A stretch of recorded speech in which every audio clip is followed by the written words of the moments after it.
He used to say, if your pictures aren't good enough, you're not close enough. And he followed his own dictum. He wanted to be as close as it was possible to be. Robert Capa's photographs are really our primary visual record of D-Day, of the initial landings. No other photographer managed to land with the troops. There is footage later in the day, but Robert Capa was the only who captured that initial landing on the beach, the first confrontation with the enemy. It's hard to imagine worse conditions for taking photographs. Add to that the unimaginable horror, confusion, fear, aside from just trying to survive. Capa wanted to get the best possible pictures.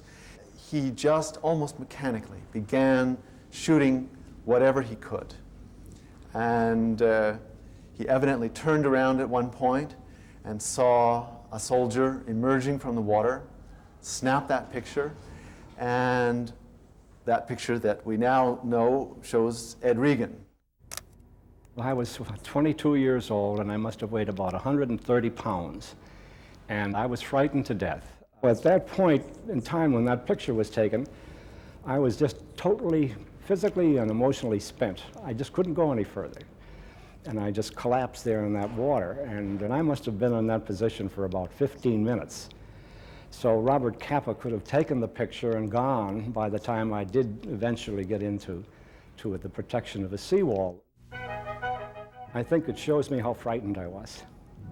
It was just a question of survival, trying to save your own life first. And that was first and foremost on your mind. And I think that that picture really is representative of all the other GIs who landed on D-Day. It gives me reason not to forget it, and I don't think I want to forget it. The image really symbolizes the plight of any soldier in any war. That one man alone against the enemy, against the very real possibility of death. It really is a powerful image of the experience of war.